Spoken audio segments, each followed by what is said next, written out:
Good evening, everyone. Namaste. We are here with Dr. Krithika Ramaswamy. We are here to discuss about MD after BNYS, to do or not to do so. So I'll just elaborate like what Dr. Krithika has done. So she is BNYS from S-VYASA University, Bangalore. She has also done FSRCW, and she is pursuing right now MD scholar at SDM College of Yoga and Naturopathic Sciences. She is research and development specialist, Spa Ritual Healthcare Private Limited. She's the founder of Health and Wellness Block, PNM. She has participated in various conferences.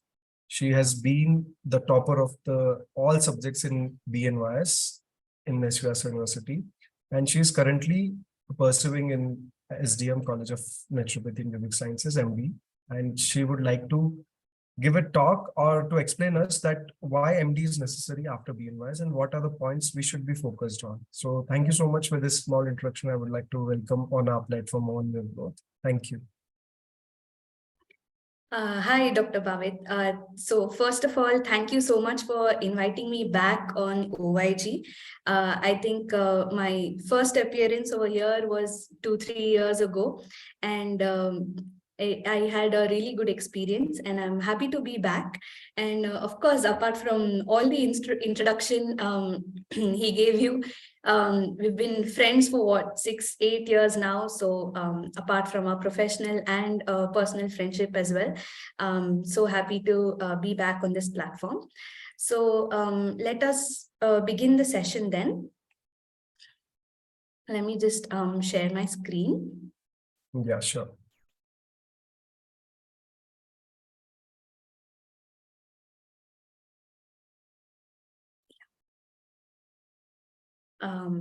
Okay. So good evening, everyone. And I'm here to speak about learning outcomes and the scope of the MD program after BNYS.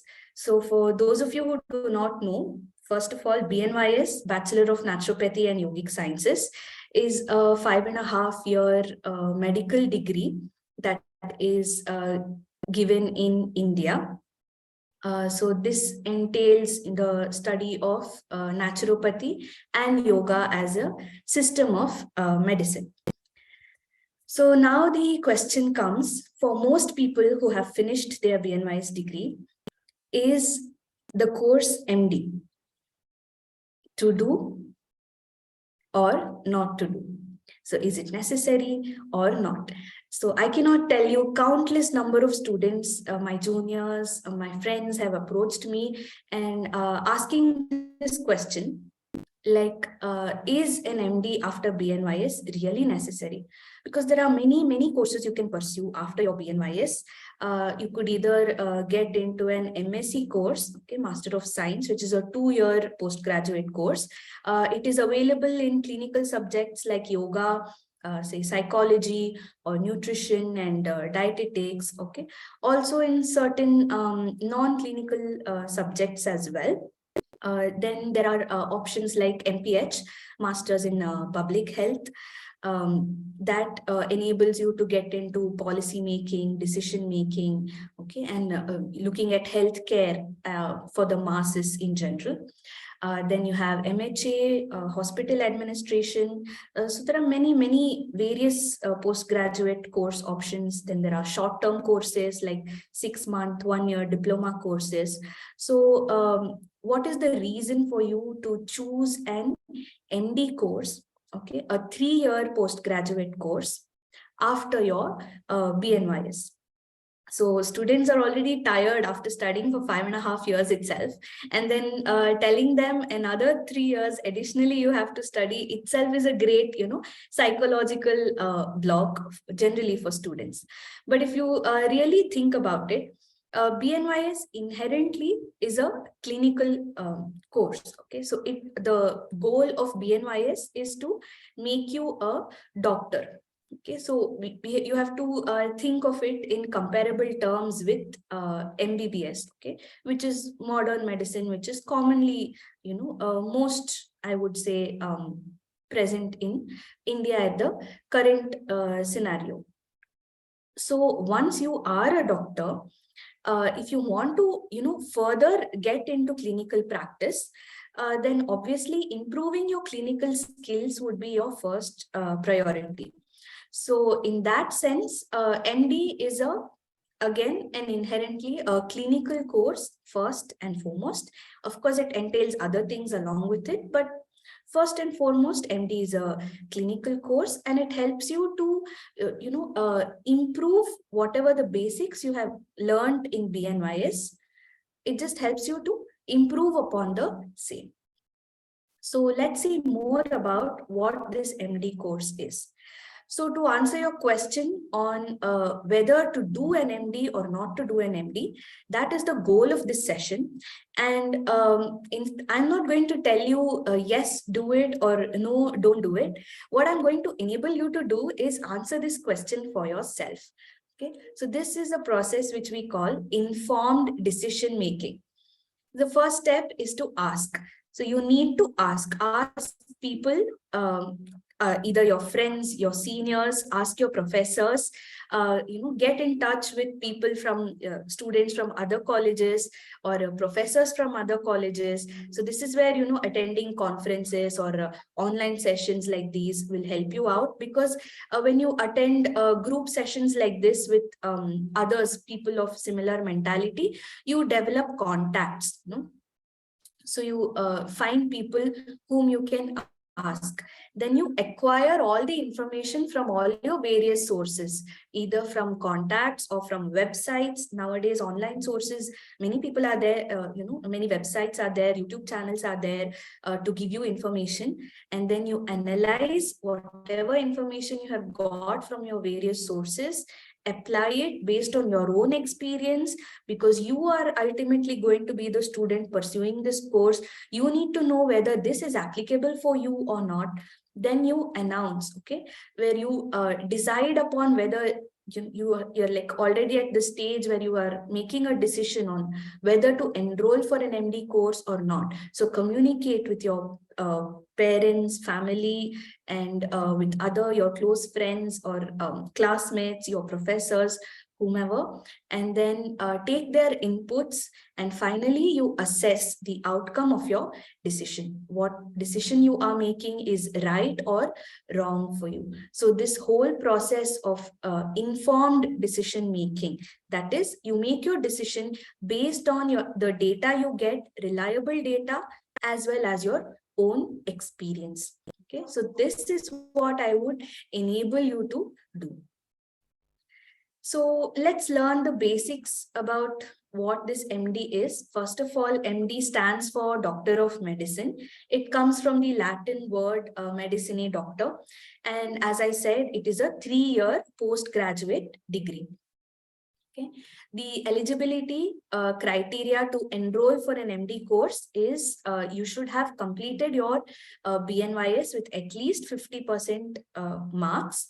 Your internship has to be completed at the time of enrolling or admission into the course, and you must have obtained a permanent registration in any state of India.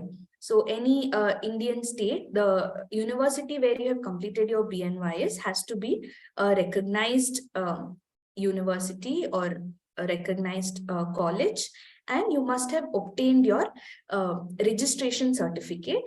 And it doesn't matter whichever state you obtain the certificate from.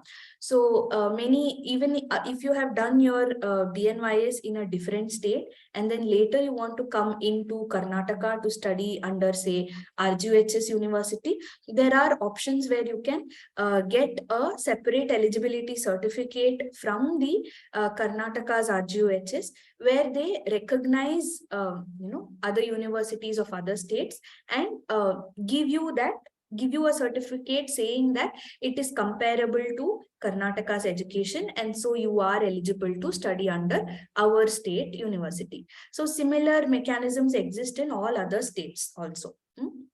So if you were to say finish your BNYS in the south and want to go study MD somewhere in say Meerut or in Bhopal College, they also have the similar rules where they will check if your undergraduate degree university is recognized or not. And if it is, they'll give you a separate eligibility certificate. You may have to apply for that to say that you are eligible to join the course in a different state. Okay. So there are no such legal or ethical issues connected with that. So next, getting into the admission process, like how can you join into an MD course? So first of all is there are two ways, either through the management quota or through the government quota. So through the management quota, that is through direct contact with the college that you would like to join. So MD course currently in India, MD after BNYS in North India, I think it is offered in Meerut College and in Bhopal Sant Hirdaram College. In South India, we have it in Tamilnadu. There are two colleges in Tamil Nadu, government colleges. And in Karnataka, we have at SDM College in Dharmasthala and in Alvas College in Bangalore and in S-VYASA University in Bangalore. So apart from these, I'm not sure if I've missed out any other colleges, maybe in other states. These are the ones that I'm aware of. So probably you get more information by searching on the net or by asking other contacts within your BNYS community. So first, once you decide on which college you would like to pursue your MD from, you can directly contact them through their own website, or generally phone numbers are listed on Google Maps for certain establishments. You can reach them through that or through the email ID, or our BNYS community, as you know, is very small. You will definitely have some contacts or the other from students of those colleges that you are aware of. You can always speak with them and find out the contact details for their admission office. Okay, so you can directly contact the admission office or their management and get into the MD program. Some colleges like S-VYASA University have their own entrance exam, which you have to write and pass to get selected, and then you can enroll into the program. Other colleges do not have any entrance exam as such. They just pick and choose from the applicants based on their undergraduation marks and percentages. Okay, so this is about the management quota. Then the second thing comes in government quota. So in Karnataka, the Karnataka CET or KCET is the exam. There's not really an entrance examination per se. You just apply to the Karnataka CET and you upload all your relevant documents, including your undergraduation marks cards and percentages. And based on your undergraduation marks, they issue the Karnataka CET cell issues a ranking, and based on the rank that you have, you will be allotted the MD seat. Okay, so this is the process in Karnataka. In Tamil Nadu state, they have their own state level entrance examination, which you will have to write and pass. And then again, based on the examination performance, you are allotted ranks, and based on your ranking, you are allotted seats during your counseling. So these are the two states which also provide for government quota seats. Other states probably have their own state level entrance exams and or their own state level processes through which you can apply for a government quota seat. So currently there is no PG NEET or post-graduation NEET exam, which is a centralized national level exam for entry into MD. That sort of provision is not there in India for MD in Naturopathy Yoga currently. Okay. So what are the specialties available in the MD course? So there are four generally. One is yoga, one is naturopathy, diet and nutrition, and acupuncture. So yoga and naturopathy MD subjects are generally available in almost all the colleges. Apart from that, in some of the states, diet and nutrition is available, and in some of the states like Tamilnadu College, acupuncture is available. But generally all colleges have at least 3 of these 4. Okay. So this MD program, okay, the entire MD course, it is built on 3 pillars. You can say these 3 are the foundations of the MD course. So this would be the main course content, or what you are going to learn during your MD program.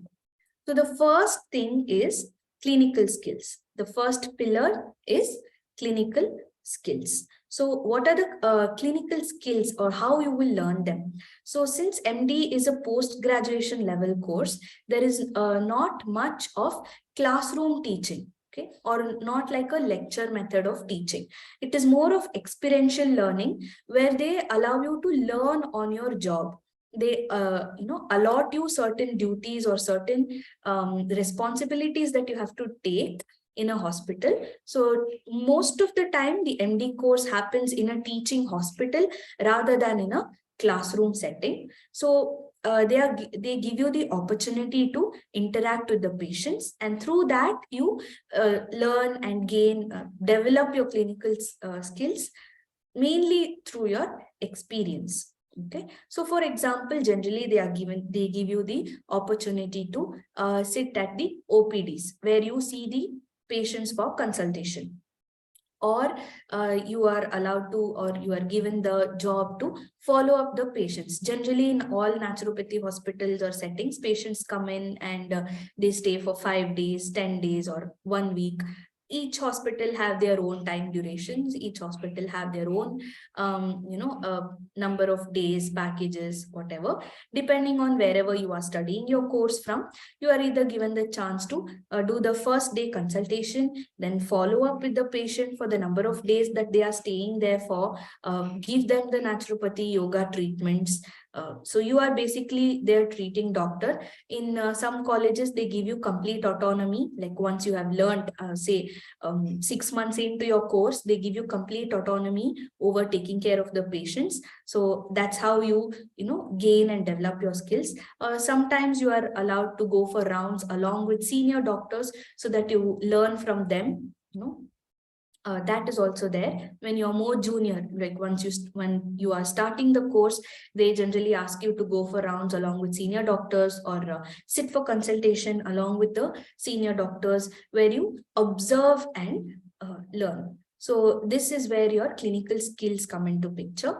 And apart from just treating, observing, and interacting with patients, you're also given, generally in MD course, you're given the chance to do case discussions. Okay, where you take one special case that you have treated, say a difficult case to treat through yoga naturopathy, or a different kind of case, or even say even a common diabetes case, but who had specific clinically relevant, very high sugar values, or very high FBS PPBS values, which have shown very drastic changes after the treatment.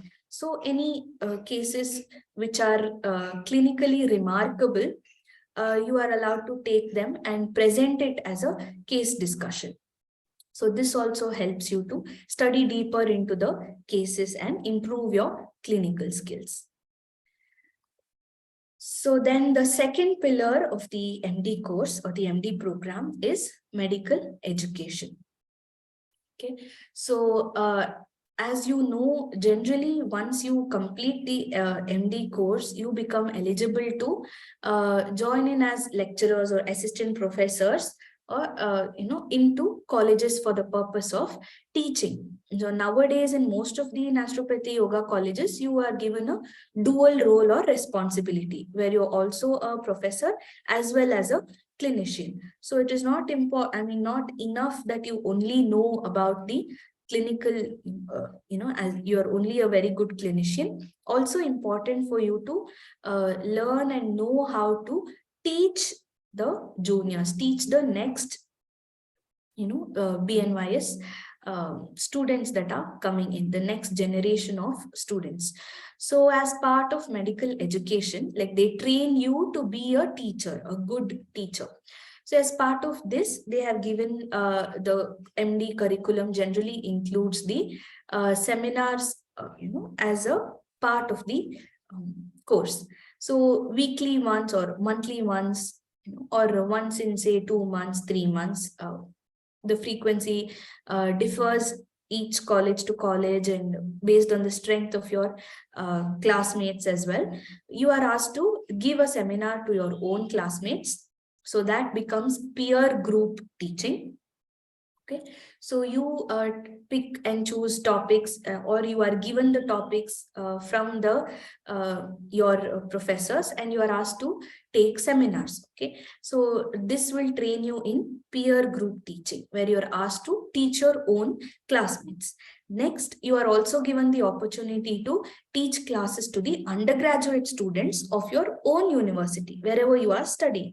So wherever you are pursuing your MD, the undergraduates of that college will be, you will be asked to teach classes to them, certain subjects. Sometimes you are given the classes where the professor of that subject also observes and stays in the class along with you to see how your teaching is, and they give you feedback on how to improve your teaching methods or how to use more teaching aids. Like, in today's day and age, obviously nowadays classroom teaching has become incomplete without the use of PPTs. Okay, audio, video, you can use a lot of methods to help improve the method of teaching.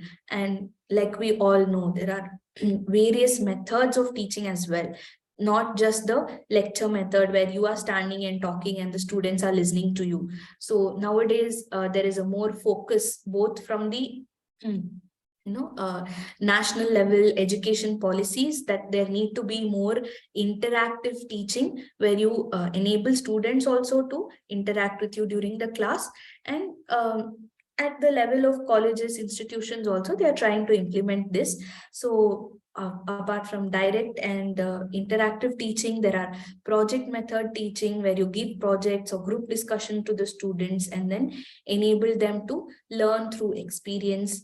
Of course, the teaching aids are there, like PPTs, audio, visual, videos, or by using any demonstration. So in yoga, so there are again special teaching methods which are specific to yoga. So those also, like pair group teaching. So when you're practically teaching yoga, generally you divide the class into pairs, like groups of 2 or groups of 3, and then you help them assist each other in performing the asanas. That is also a kind of teaching method. So demonstration is also a kind of teaching method when it comes to yoga. So that way they enable you and they teach you to learn these teaching methods and to train you to be a good teacher or lecturer. So this is the second pillar of the MD course, which is medical education. And of course, third thing, main important thing, one more I forgot to mention to you, is patient education. So medical education doesn't stop with only teaching your classmates and your juniors, not only the students, also you have to educate the patients, because our system of medicine inherently, we believe, it's one of our fundamental principles that doctor is a teacher. So we have to educate our patients and we have to speak with them, convince them, get them into the mindset of what yoga naturopathy is, because we are not like, allopathy or modern medical doctors where we just give them one tablet, they take it, they leave it. We do not practice our system of medicine like that. So our system inherently requires us to educate the patients. Patients have to be a participant in their treatment and their cure. Okay. So then coming into the third pillar of the MD course is the biomedical research. So again, MD course also enables you to get into research. So research is one of the subjects that you will be learning to study and practice. Apart from learning it as a subject, like the theoretical part, you'll also have some practical applications of research throughout your MD course. So one thing is through your dissertation. So to complete your MD course, you need to complete a dissertation. So this dissertation, during your first year of MD, you need to come up with a research topic or concept in your own specialty. So if you're doing MD in yoga, you will come up with a research topic in yoga. If you're studying your MD in naturopathy, you'll come up with a research question topic in naturopathy. So whatever your specialty of study is, you will have to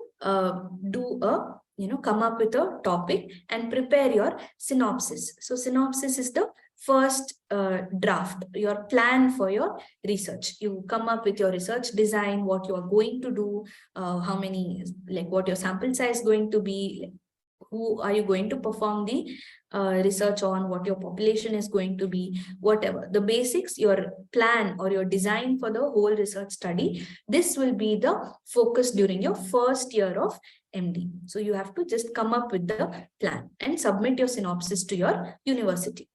Then during the second year, you will be into data collection.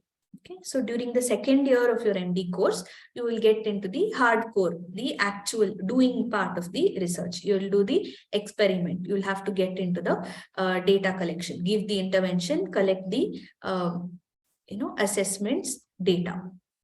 And then during your third year, that is when you actually are given the time to write and present your dissertation.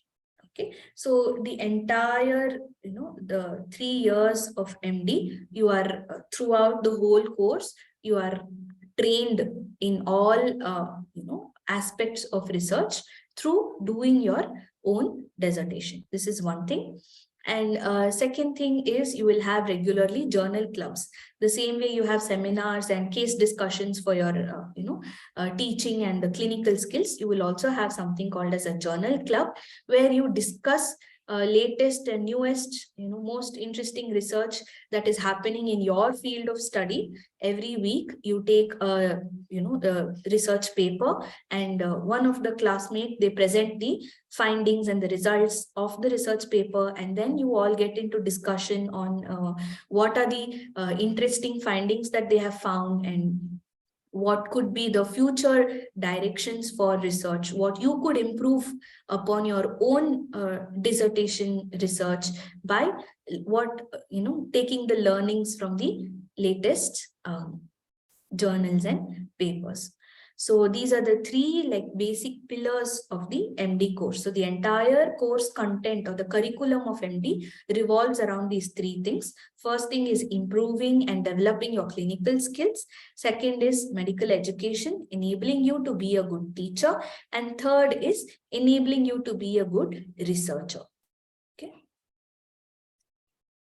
So having said all of this, what is the practicality? So how do these three things actually come into picture, as you are doing your MD course? So to give you a brief idea of how this course will look like if you join into it, so I'd like to just describe a typical day in my life as an MD student. So I am pursuing my MD in yoga. So generally we wake up in the morning hours, say between 5:30 a.m. to 7 a.m. We are given the opportunity to take yoga sessions, either for the students, like for junior undergraduate students, or for patients where we take individual one-on-one yoga sessions. Or we are given outposting for general public. Also, we are given the opportunity to teach yoga. So as a yoga PG, as a yoga MD, morning practical yoga is also given importance. This may not be the case for naturopathy and nutrition and acupuncture students. So after this is over, generally, like I told you, most of the MD course revolves around studying in the hospital rather than in the college classroom. So around at 8:30 a.m., we go into the hospital. So from 8:30 a.m. to say 12:30 p.m., typically we are given the various duties which keep changing every month. Most common one is the OPD duty, where we are sitting for consultation, where we see the patients, we give them the initial consultation, we take their case history, do their examination. By examining patients, every single day, that's how I'm developing the necessary requisite clinical skills. The more number of patients you see, the more experience you develop as a clinician. Okay, so if not an OPD duty, we are given counseling duty. So for yoga students, it's yoga counseling. For naturopathy, it's naturopathy counseling. And for nutrition PGs, it's nutrition counseling. So what is counseling? Like I told you before, this is counseling session is a patient education session. So you give the education to the patient. Yoga is this. So how yoga will help you to overcome your disease, why it is important to perform yoga every single day. Or there are many people, they come to you and they say, no, yoga is difficult, cannot give 1 hour of my time for doing yoga every day. So how do you overcome and tackle these kind of patients? How do you convince them that yoga is important?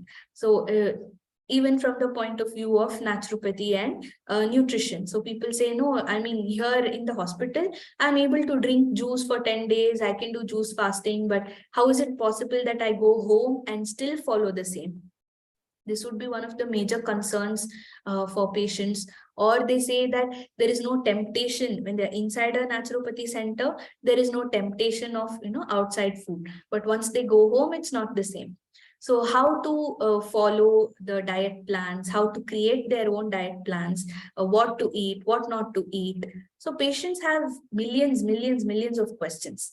So answering them itself is an eye-opening experience most of the times, because each different patients, each new question also trains you to think in their way and give them answers that are suitable and satisfactory to them. That itself becomes a kind of education for you. So this is what we do generally morning times. Then in my course, generally we have from say 12:30 to 2:30, we have a break time.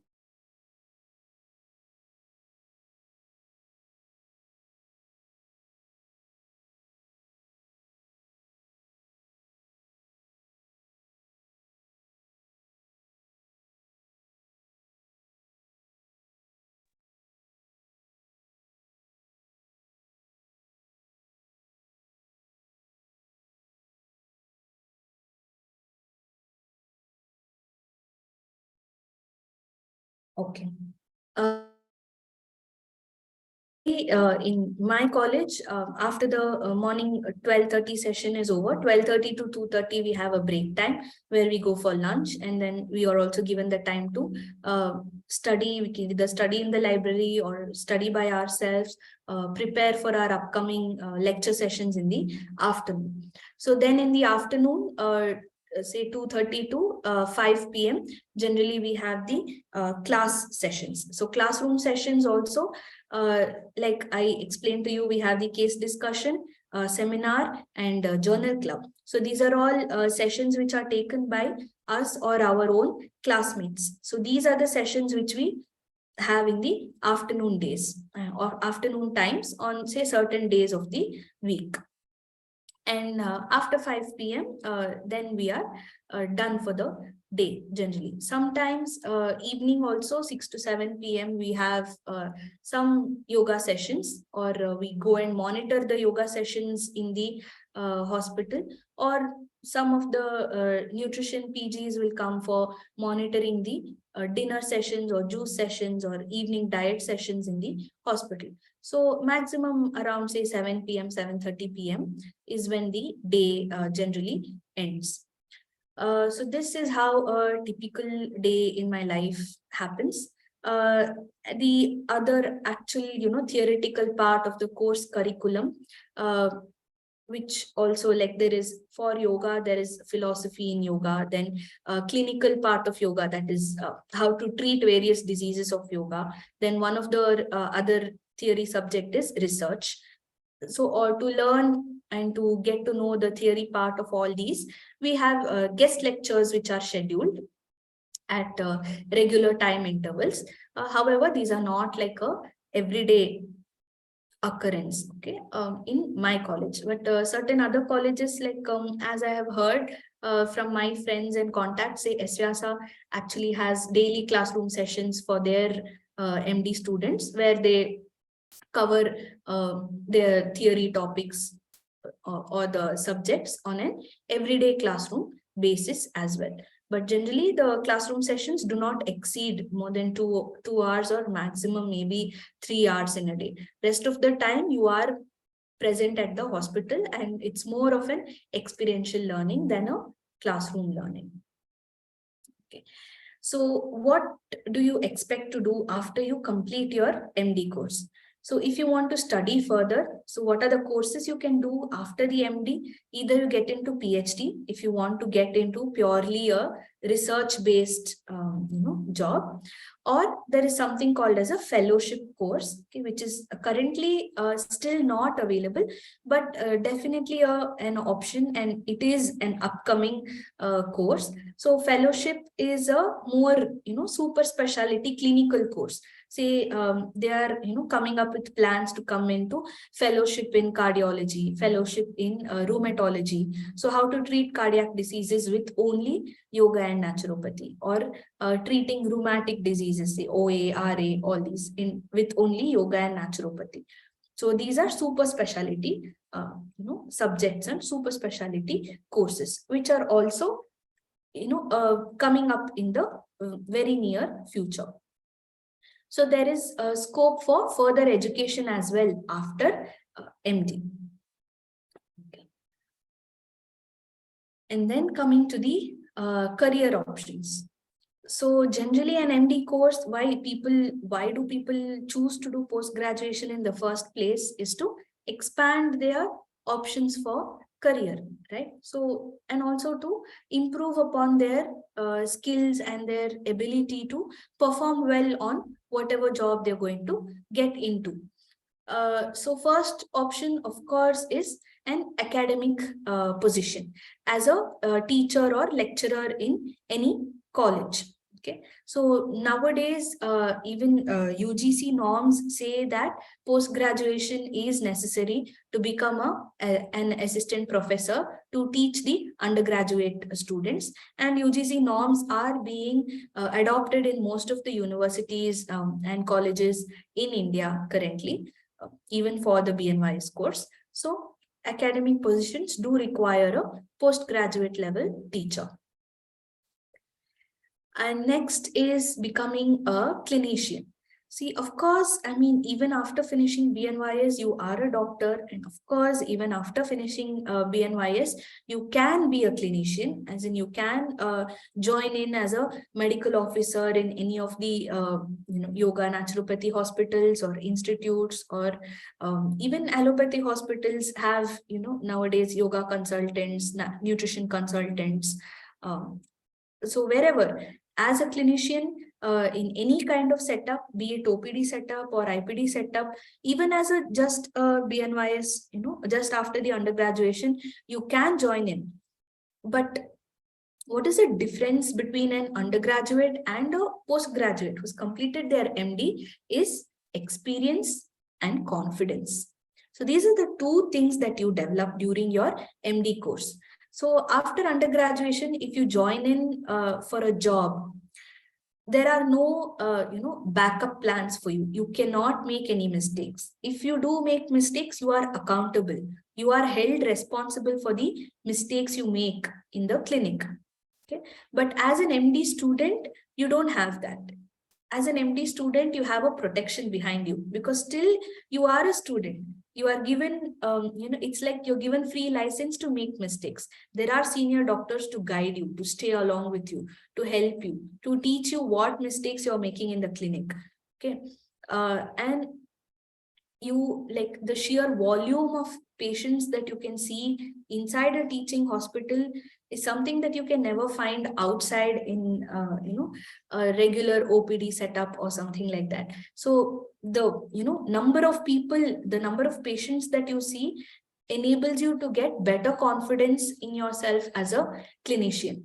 So that is the, I would say, primary advantage of being a clinician after your MD versus compared to being a clinician just after your BNYS.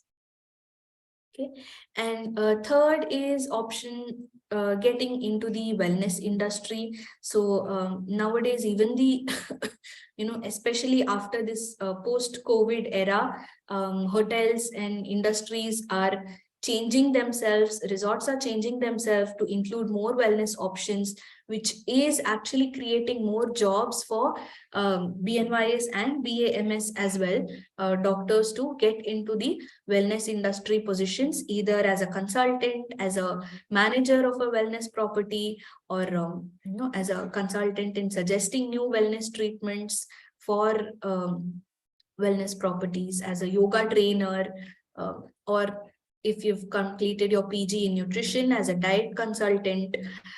So wellness industry is changing for the better with more health related options, with more health retreats coming up. It does create a demand for experienced clinicians in this industry as well. Like nowadays, if you just go into Google and type diabetes reversal, there are 20 different institutes offering you a diabetes reversal course or a diabetes reversal retreat. So these are all, focused, disease focused or wellness focused packages, which do require or which do create the demand for more doctors in these areas. And then next thing is getting into biomedical research. So like I told you, MD course does train you very well in all aspects of research through experience, like by doing your own dissertation, as well as through theory, where they, where you learn the theory through studying or through guest lectures, and also through journal clubs and all these things. So this does enable you to get into institutes as a researcher. Also is an option after your MD course. And finally is own your own growth, right? You can start your own venture either as an on an OPD basis. You can start your own clinic. So starting your own clinic just after your undergraduation may feel like a big daunting task. There are many things that it's not just simple that you put a board in front of your house and say that I'm a doctor and patients are going to stand in queue to come and see you, right? There is a yoga studio at every road end corner nowadays. There is there are clinics, not just naturopathy. I mean, naturopathy clinics are not your only competition. Ayurveda clinics, Unani clinic, then simple, even, general MBBS clinics. So there are too many health options available to general public nowadays. So how do you stand out from that crowd?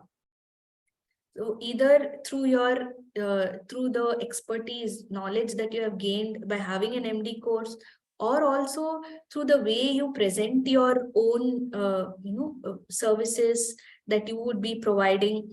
All these things you will learn, you can experiment and understand through your 3 years of MD course, where you're still a student, where you have the chance and the opportunity to try and do an experiment, trial and error session. Okay, so this is available as a student. Whereas directly, if you try to start your clinic after your undergraduation, you try, if you succeed, then very good, very well and good. But if you fail, again, comes with huge consequences. So that kind of, it prepares you for the highs and lows in your life. That's what the MD course does. So apart from the OPD, based clinics, you can start your own IPD based hospital if you have the necessary investment for it. Or you could also start your own online based business practice. Nowadays that is also an option. There are many people providing their naturopathy and yoga services purely online as well. Okay, so all of this helps you to even become a good evidence-based practitioner. So since during your MD, you also learn about research, you know how to find the latest research in your field of practice, in your field of medicine. You know how to apply that research into your clinical practice. That's what is evidence-based medical practice. That you will be in a better position to do after your MD course. And you can feel free to get in touch with me anytime for any further queries or doubts. You can mail me, or I'm also available on Instagram at Krithika Ramaswamy. So very happy to have had this session with you, and please feel free to get in touch with me for further queries as well.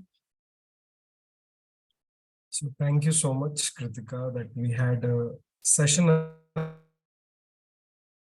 along. Many pointers were there from the starting to the end, that what it is, what it would do to us, what changes it make as a doctor, because that's a very big difference we make in the post-graduation, that how we change ourselves as a doctor, because we have already completed certain training programs in 5.5 years. And that's the standout program which we do as a master's in MD, MSc, PhD. So that standout program to be do in naturopathy, what are the qualities a doctor should have and what are the priorities they have to earn as a doctor in terms of clinical yoga, acupuncture, diet and all. So that would be explained in a very detailed way. So I don't think so anyone needs something else to be learned, that what is required in naturopathy or what is MD, because it's a very big myth that MD naturopathy, you can't do anything. You will be the same as a BNYS doctor. So it's not about that, it's about your interest. It doesn't mean if I do not want to do MD naturopathy, others cannot do. That myth should be break out. It's my opinion that I do not want to do, but others can do it. So that it's a very big myth that naturopathy, MD, if you do, there is nothing else is there. You will be called out the same as a BNYS doctor. That's what this session required. A lot of dedication, that there are so many things which you can acquire after doing MD naturopathy or MD in yoga or MD in so many streams which are going to come. Definitely. Yeah. So and like you very rightly said, it all depends on each person's interest. Yeah.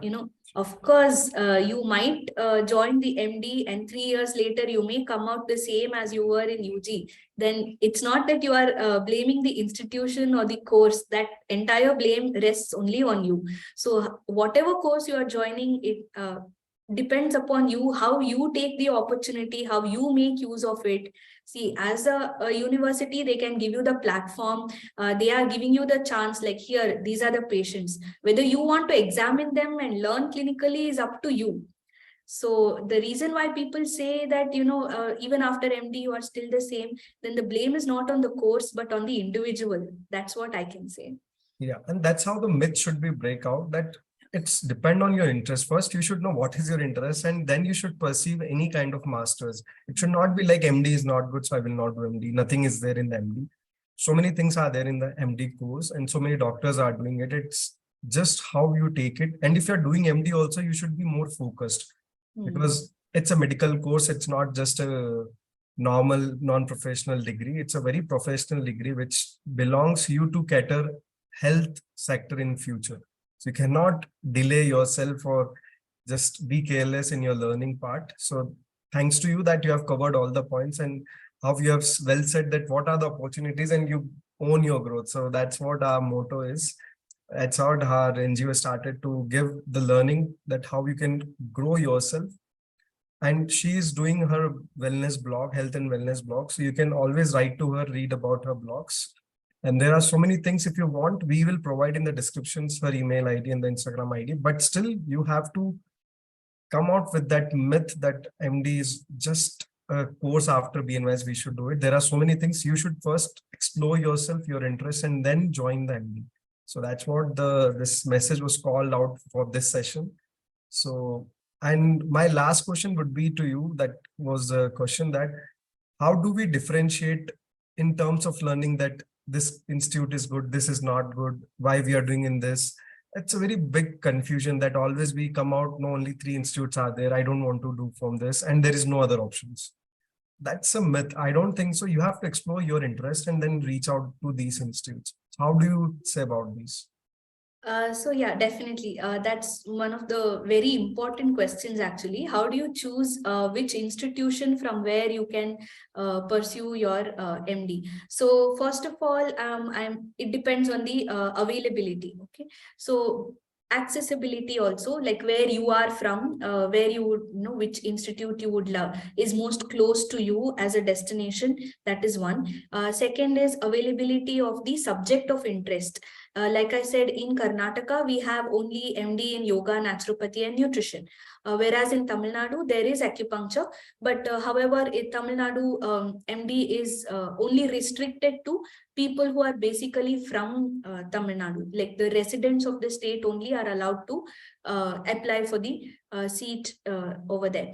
Like acupuncture MD is available in Bhopal College, Sant Hirdaram College, like that. So based on the availability of your subject of interest first, that you can choose the course.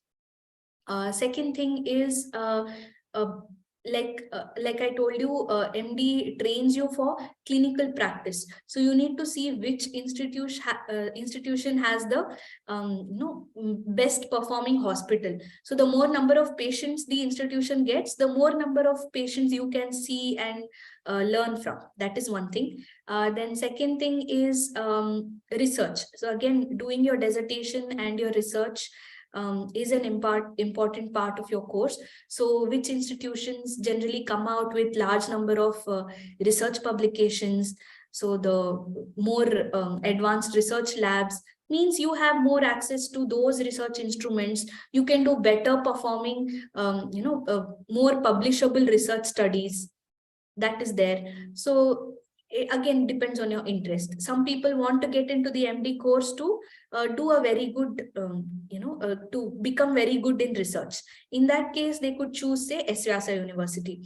So Anveshna Research Lab, one of the state-of-the-art best research labs of the whole country, I would say. It's even comparable to AIIMS and NIMHANS. They have the same instruments available, and they have trained staff who can help you in using those instruments and conducting your research studies.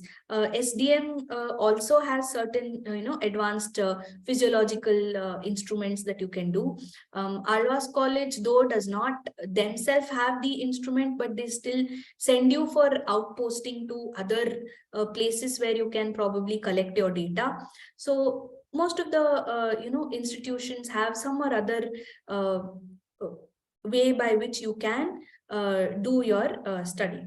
So, but if research is not your primary focus and you're more into, say, clinical, and you want to see more patients, Tamil Nadu government colleges, both the colleges, they have one in Chengalpet, one in Chennai, I think, and both of them, the OPDs are always filled. So there is no lack of patients for you to see and learn and develop your clinical skills. Same with even some of the hospitals here at SDM and S-VYASA also.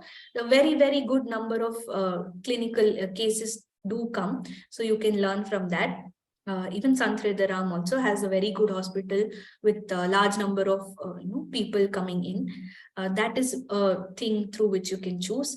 And one more, of course, is your personal preferences, your how well you can adjust to the food of that area, hostel facilities.